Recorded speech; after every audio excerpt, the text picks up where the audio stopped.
Hello മക്കളെ, ദാടാ ഈ question നോക്കിക്കേ. Mitochondria and chloroplast are. മൈറ്റോകോൺഡ്രിയയും ക്ലോറോപ്ലാസ്റ്റിനെ പറ്റി രണ്ട് സ്റ്റേറ്റ്മെന്റ്സ് തന്നിട്ടുണ്ട്. ഈ രണ്ട് സ്റ്റേറ്റ്മെന്റ്സിൽ ഏതൊക്കെയാണ് ആൻസർ എന്നാണ് കണ്ടുപിടിക്കേണ്ടത്, അല്ലെങ്കിൽ കറക്റ്റ് ഓപ്ഷൻ എന്നാണ് കണ്ടുപിടിക്കേണ്ടത്. ഫസ്റ്റ് സ്റ്റേറ്റ്മെന്റ് നോക്കിയടാ, സെമി ഓട്ടോണോമസ് ഓർഗനൽ. നമ്മുടെ ക്ലോറോപ്ലാസ്റ്റിനും മൈറ്റോകോൺഡ്രിയയ്ക്കും ഒരു പ്രത്യേകതയുണ്ട്. What do they have? They have their own circular DNA. So they have their own circular DNA and they have their own ribosomes. Okay, and this ribosome is 70S type ribosome.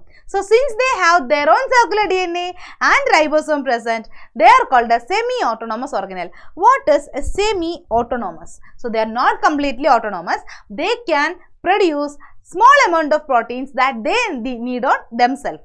So that is why they are called semi-autonomous organelles. And how can they produce these proteins? By the help of the circular DNA as well as this ribosomes. അപ്പോൾ അതുകൊണ്ടാണ് നമ്മൾ ഇവരെ എന്ത് വിളിക്കുന്നത്? Semi autonomous organelles വിളിക്കുന്നത്. അപ്പോൾ statement 1 correct അല്ലേ? അപ്പോൾ statement 2 നോക്കിക്കേടാ, found by division of pre-existing organelles and they contain DNA but lack protein synthesizing machinery. അപ്പോൾ നോക്കിയേ, ഫസ്റ്റ് പറഞ്ഞിരിക്കുന്നത് എന്താ? Division of pre existing cell ഓർഗനൽസിനെ വെച്ചിട്ടാണ് ഉണ്ടാക്കിയിരിക്കുന്നത്. And also they contain DNA. അപ്പോൾ അവർക്ക് ഓൾറെഡി സർക്കുലർ DNA ഉണ്ട് എന്നുള്ള കാര്യം നമ്മൾ പറഞ്ഞു കഴിഞ്ഞു അല്ലേ? അപ്പോൾ how they are formed from pre existing organelles?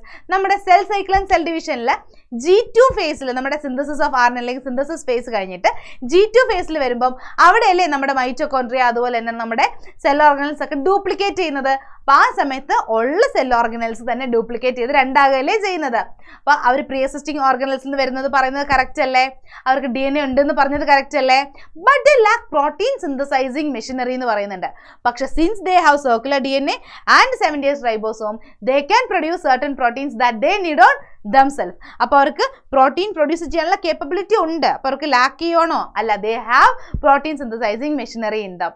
അപ്പോൾ എന്താ മക്കളെ ആൻസർ ആയിട്ട് വരാം? സ്റ്റേറ്റ്മെന്റ് 1 കറക്റ്റ് ആണ്, സ്റ്റേറ്റ്മെന്റ് 2 തെറ്റാണ്. അപ്പോൾ so what is the answer here?